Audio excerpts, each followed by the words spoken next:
ini sebagai ajang untuk buka-buka sesuatu yang semestinya ditutup, untuk nonjol-nonjolin sesuatu yang semestinya dirapetin. Udah mangga nonjol, sumpelin lagi pakai koran biar kelihatan nonjol. Ini yang menyedihkan buat saya. Sosial media yang harusnya jadi ladang untuk menanam kebaikan, menyebar informasi-informasi bermanfaat, malah digunakan untuk sesuatu yang tidak baik. Sementara tujuan orang-orang para pendiri di Cina itu adalah untuk pendidikan. Lihat bagaimana Cina ini, meskipun di antara kita suka tidak suka, harus diakui bahwa mereka sekarang menjadi salah satu negara yang sangat maju dan ingin menjajah dari segi ekonomi ke semua negara. Dulu saya sampaikan ini, Cina itu suka mengutang, kata beliau. Cina itu termasuk salah satu negara yang utangnya banyak. Tapi sekarang Cina memberikan utang kepada lebih dari 100 kam daulah maulana?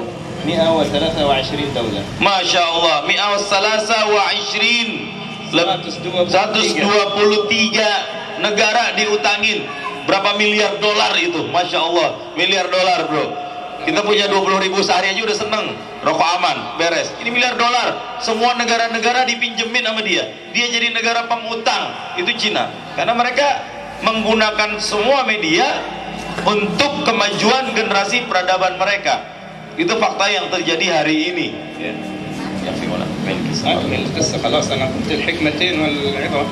Nah, lanjut ke cerita yang tadi, kata beliau.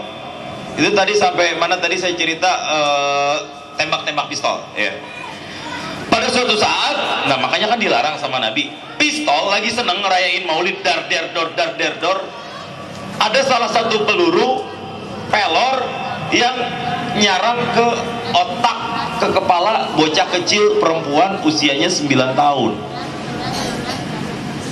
Dia kena dan jatuh terkapar karena peluru di otaknya. Coba bayangin, itu orang-orang lagi merayakan Maulid, seneng sama Rasulullah lahir gitu kan. Coba ya, caranya salah, pakai senjata, akhirnya kena nyarang ke otak bocah. Nah, akhirnya orang tuanya dipanggil, ini anak siapa? Langsung dibawa buru-buru emergency, dibawa ke IGD. Saya nggak tahu waktu itu udah ada BPJS apa belum ya. Soalnya ini di Lebanon, bukan di rumah sakit umum daerah Koja. Di Lebanon itu ada rumah sakit namanya Mustashfa Amerikia, rumah sakit Amerika. Emang Amerika investasi di situ untuk bikin rumah sakit. Ya, saya nggak tahu di Priuk Ustaz Adam ada nggak ya rumah sakit Amerika? Ya, di sana ada. Nah, ini banyak dokter-dokter dari Amerika juga yang menjadi tenaga medis di Lebanon. Hingga suatu saat datanglah bocah ini, dibawa ke IGD, dilihat oleh dokter. Ternyata begitu dilihat lukanya sudah sangat parah. Bayangin aja, peluru bersarang di dalam, kata beliau. Mukh itu bahasa Arab artinya brain, otak. Nyarang di otak coba. Kalau mau ngeluarin juga harus ngerobekin lagi, pendarahan lagi. Akhirnya ya udah, ini keluarganya keluarga bukan orang yang muslim ini, non muslim ini non muslim ya. Akhirnya sang ibu kan nunggu di luar, sementara dokter-dokter 6 orang itu ngobatin di dalam. Ibunya protes, ya Muhammad, di mana engkau Muhammad? Ya biasalah, namanya anaknya kan, gara-gara orang pada ngerayain Maulid, anak gua ketembak, mungkin gitu kali mikirnya. Di mana engkau Muhammad? Gara-gara engkau nih anak saya, lihat sedih. Anak ibu wajar dengan kenalangsaannya, anak saya Muhammad ketembak, gimana ini? Dokter pun udah putus asa, panggil ibu, coba suruh panggil masuk ke dalam. Siapa tahu ada kata-kata yang ingin disampaikan, kata-kata terakhir, karena ini udah vonis ya, vonis wida, vonis perpisahan ya. Seperti apa kelanjutan kisahnya? وهنا قال للأم تعالي ألقي نظرة الوداع على ابنتك ستموت بعد دقائق. لم تتمالك الأم نفسها، لم تحملها قدميها، تريد تفارق ابنتها يا. والفراق صعب يا كرام، الفراق وفراق الابن إذا كان صغير صعب. أنا جربت ذلك في أولادي. آخر بنت حملتها وخطبت الجمعة لا أستطيع أن أتركها. ما استطعت حتى في النهاية أكمل الخطبة والصلاة، ما استطعت أن أؤم الناس. حالها يقول لها الطبيب: ابنتك الآن ألقي عليها نظرة الوداع، ستموت. نعم. وهنا تدخل الأم لتلقي نظرة الوداع على ابنتها، فإذا بالبنت جالسة، بنت في موت سريري، ما في حياة، أطباء قالوا موت، جالسة البنت، تفتح الأم الباب تقول له: يا أمه أمسكي بي أمسكي بي، لا تدعيه يخرج. تنظر الأم يمين يسار، من أمسك؟ لا أرى أحد. كيف البنت تستيقظ؟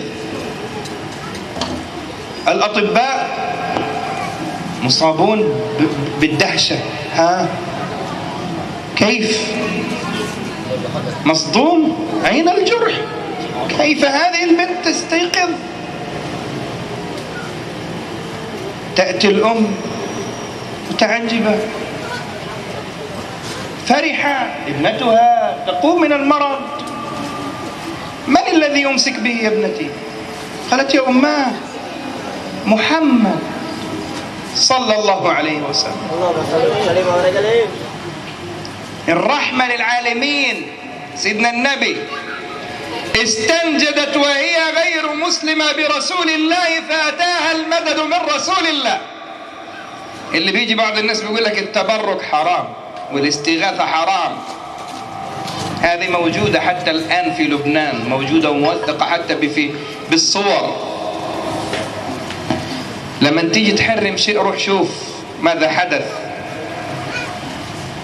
ماذا حدث لأناس كثير ببركة رسول الله صلى الله عليه وسلم. فقالت: محمد؟ قال: نعم.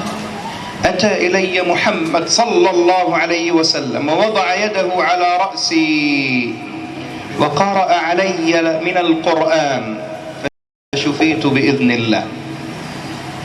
فقالت الأم: أشهد أن لا إله إلا الله وأشهد أن محمد رسول الله. الأطباء الستة أسلموا، كل عائلة مارون تحولت إلى عائلة اسمها طاس وأسلموا جميعا. هذا بركة مين؟ من جاء به المدد سيدنا رسول الله صلى الله عليه وسلم. لذلك إحنا يا كرام مطلوب منا أن نعظم مقام النبي عليه الصلاة والسلام، نكثر من الصلاة عليه صلى الله عليه وسلم. الخشب الجماد جذع النخل لما علم أنه لن بعد اليوم عندما صنع المنبر لرسول الله صلى الله عليه وسلم لن يكون له الشرف بأن يلتصق جسد رسول الله الشريف بهذا الجذع الخشب، يصيح مثل الأطفال الصغار. ينزل النبي عليه الصلاة والسلام إلى آخر المسجد، يضع يده الشريفة على هذا الجذع ويبشره بالجنة، ويموت يشهق شهقة، خلاص شهقة الفرح أني سأحشر مع رسول الله، ويدفن في مسجد رسول الله صلى الله عليه وسلم. الجذع عرف مقام سيدنا النبي. الجمل جاء يطلب الاستغاثة من النبي عشان صاحبه بيعذبه. الطير جاء يشكو للنبي عليه الصلاة والسلام. إحنا ما نشكو حالنا للنبي، ما نستغيث بالنبي صلى الله عليه وسلم حتى يأتينا المدد من الله عز وجل ببركة سيدنا النبي عليه الصلاة والسلام. Kemudian dokter memanggil sang ibu, panggil ibunya, suruh masuk ke ruang ICU. Ini udah nggak ditolong lagi. Ini beberapa lama lagi, ini anak bakal selesai. Akhirnya ibunya dipanggil, dokter pun meninggalkan ruangan tersebut. Mungkin ada kata-kata terakhir yang ingin diucap oleh sang ibu mumpung anaknya masih ada nyawanya. Karena peluru kalau udah nyarang susah untuk dikeluarkan dan butuh upaya, apalagi di kepala. Akhirnya ibunya dipanggil, ibu dipanggil oleh dokter, suruh menghadap ke ruangan ICU, temui anak ibu karena sudah sulit untuk diselamatkan. Barangkali ada yang ingin disampaikan, silakan ibu datang. Begitu akhirnya sang ibu pun udah mengeluh, curhat, munajat, nyebut-nyebut nama Nabi meskipun marah ya, meskipun dalam konteks nyebut nama Nabi itu tidak suka, bukan untuk berharap ya. Kemudian sang ibu pun masuk ke dalam rumah sakit dan membuka pintu masuk ke ruangan ICU. Begitu buka pintu ICU ternyata kaget. Kenapa kaget? Sang anak yang harusnya terbaring tiba-tiba duduk, sep gitu. Dalam duduk itu dia nangis dan ngomong ke ibunya, "Ibu, itu jangan pergi, ditahan, jangan sampai keluar. Itu aku mau dia jangan keluar." Sang ibu di balik pintu baru mau masuk, kaget ngeliat anak. Hah? Anak saya bisa ngomong? Terus ngomongnya juga nyuruh jangan keluar orang lain. Ada apa nak? Itu jangan keluar. Siapa? Ibu sendiri, nggak ada siapa-siapa. Nggak mau ibu, aku mau dia mau keluar. Nah, akhirnya sang ibu langsung menghampiri sang anak, nggak ada siapa-siapa kan. Ibunya juga kaget ya, pengen buru-buru nemuin anaknya, katanya kok udah mau selesai akhir ayatnya malah bisa bicara gitu. Akhirnya dipeluk anaknya, "Nak, kamu kenapa?" gitu. Dokter yang tadinya ninggalin sejenak, mereka juga heran, kok ini anak bisa bicara gitu. Bukannya tadi udah lemes terkapar.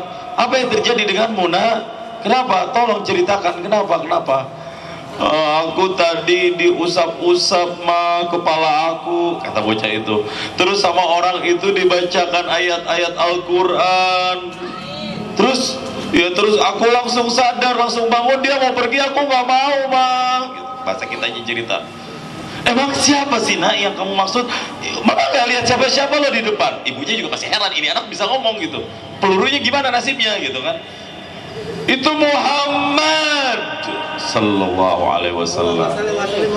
Ternyata Nabi Muhammad datang dalam kondisi tidak sadar ke bocah kecil yang lagi terkapar, dibacakan, diusap-usap kepalanya, peluru yang bersarang di otak pun dengan bacaan Nabi tersebut akhirnya hilang. Dokter nggak percaya.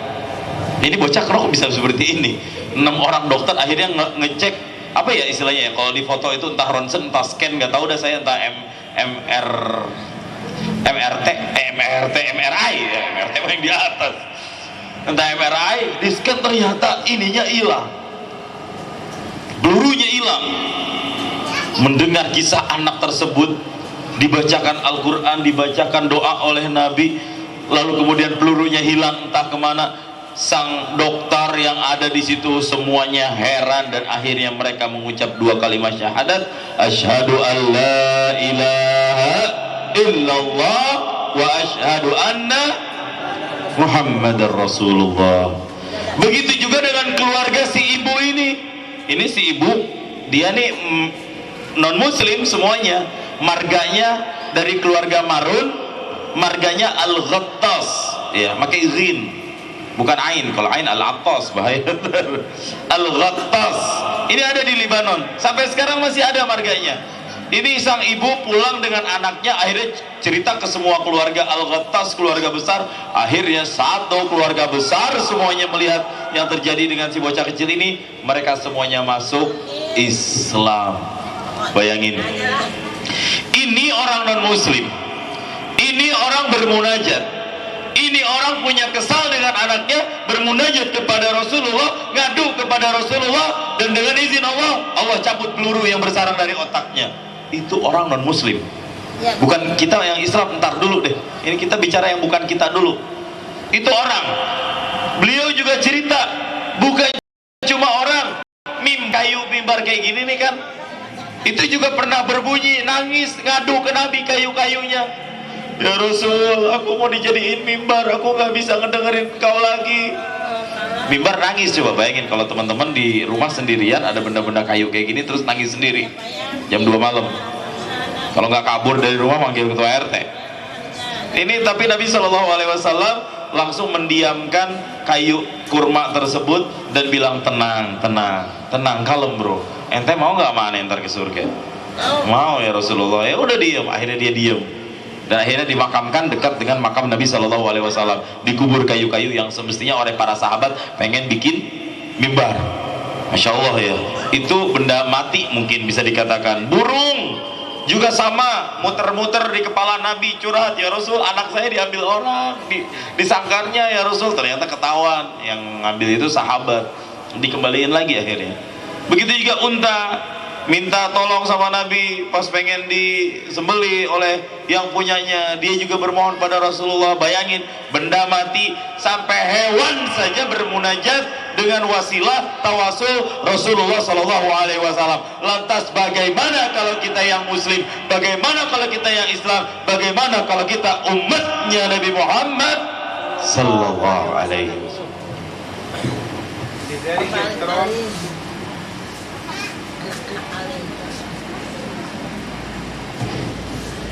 الواجب علينا كيف نعظم النبي صلى الله عليه وسلم، وكيف نوقر النبي صلى الله عليه وسلم، وكيف نتبع النبي صلى الله عليه وسلم.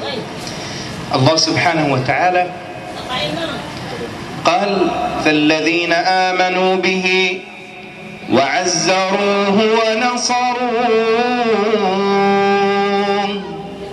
واتبعوا النور الذي أنزل معه أولئك هم المفلحون. الذي يعظم مقام رسول الله، يوقر سيدنا النبي عليه الصلاة والسلام، يحب سيدنا النبي عليه الصلاة والسلام، يتبع ما نزل على قلب النبي صلى الله عليه وسلم وهو القرآن الكريم، قال يكون من أهل الفلاح والفوز في الدنيا والآخرة، أولئك هم المفلحون. ففلاحنا متعلق ومشترط باتباعنا ومحبتنا لرسول الله صلى الله عليه وآله وسلم. هذه الأيام الكريمة واجب علينا أن نغتنمها أيها الكرام، نجلس إلى العلماء، إلى مجالس العلماء، أينما يوجد في مجلس أشارة برنامج مولد، نتعلم من العلماء الأفاضل، من سادتنا، من مشايخنا. كل يوم نتعلم منهم شيء من حياة سيدنا النبي عليه الصلاة والسلام. أسأل الله العظيم أن يجعلنا وإياكم ممن يقتفي أثر رسول الله، وأن يجعلنا وإياكم ممن يتبع رسول الله صلى الله عليه وسلم، وممن يعظم مقام وقدر رسول الله صلى الله عليه وسلم، وأن يجعلنا وإياكم من المكثرين من الصلاة عليه صلى الله عليه وسلم. نصيحة أخيرة: ليلة الجمعة، يوم الجمعة، النبي أوصانا عليه الصلاة والسلام بأن نكثر فيه من الصلاة والسلام على رسول الله صلى الله عليه وسلم. هذا وبالله التوفيق والهداية، ثم العفو منكم. السلام عليكم ورحمة الله وبركاته. Dari kisah yang tadi kita bisa mengambil pesan, kata beliau. Yang pertama, yuk sama-sama kita agungkan, kita hormati Nabi Muhammad Sallallahu Alaihi Wasallam. Ini diperintahkan oleh Allah Subhanahu Wa Taala. Karena apa? Orang-orang yang menghormati Nabi dan orang-orang yang menghormati keturunannya Nabi, orang-orang yang menghormati orang yang berkhidmat dengan Nabi, selamat bahagia hidupnya di dunia dan akhirat. Yakin tuh. Falladzina amanu bih, dan orang-orang yang beriman dengannya, azzaruhu, dia bela, nasaruhu, dia tolong, wattaba'u, dan mereka juga ittiba, mengikuti nuralladzi unzila ma'ah, cahaya yang diturunkan bersamanya, ini Al-Quran. Ulaika humul muflihun, itu adalah orang-orang yang beruntung. Muflih, al-falah, hayya 'alal falah. Marilah kita menuju keberuntungan, untung, falah, muflih, orang yang beruntung. Jadi orang-orang yang menolong Nabi, membela Nabi, membantu Nabi, berkhidmat di jalan Nabi, nggak bakal kismin hidupnya, terjaga. Hidupnya habis hartanya untuk umat, untuk habaib, untuk kiai, untuk membela perjuangan. Nggak akan miskin, insya Allah. Mobilnya nambah beliau nanti. Ya, yakin. Nah itu nggak ada tuh. Saya pengen tahu nih, Ustaz Jaka habis bikin semua acara ini langsung dapat ruti lahu nggak? RT-RT-LH ngejual rumah gitu, nggak bakal. Orang-orang yang nolong Allah ditolongin, orang yang ngebela Allah dibelain sama Allah. Itu maksud muflih, al-falah. Falah kita di dunia, kata beliau, dan falah kita di akhirat. Mudah-mudahan kita semua menjadi orang-orang yang beruntung. Dan saya berpesan untuk semuanya yang hadir, sirah Nabi ini dipelajari, apalagi kita menjelang bulan Maulid. Umat ini butuh sekarang contoh-contoh permisalan akhlak-akhlak Rasulullah SAW. dengan guru-guru kita, dengan Kiai Abidin, Ustaz Fadian, Ustaz Salman, guru-guru kita, para habaib, semua yang ada di belakang kita, Habib Ali, Habib Al-Habishi, ikuti mereka semua. Kalau ada acara-acara, kalau ada maulid-maulid datang, kalau ada talim-talim pengajian datang, ambil petik sirah sejarah Nabi Muhammad SAW. Dari mereka, dari guru-guru kita bisa mendengarkan sejarah Nabi SAW, akhlak mereka dalam keseharian mereka, dan beliau mengajak kepada kita semua yang paling terakhir nasihat. Ini malam Jumat, ini kita punya hajat, ini kita punya banyak masalah, punya banyak keinginan, punya banyak kebutuhan, punya banyak aduan curhatan. Yuk banyakin di malam Jumat yang berbahagia ini, sampai dengan hari Jumat besok sholawat perbanyak. Tadi udah nyebut surah Al-Kahf, dan ini yang sudah kami jelaskan sebelumnya juga di musala sebelumnya juga. Malam Jumat ini juga dianjurkan buat kita untuk memperbanyak salawat kepada Rasulullah SAW. Dengan menyebut-nyebut Rasulullah, dengan sering-sering bersalawat, insya Allah Allah akan menjadikan kita termasuk orang-orang yang beruntung di dunia dan juga di akhirat. Amin. Ya Allah ya Rabbal Alamin. Itu saja yang beliau sampaikan.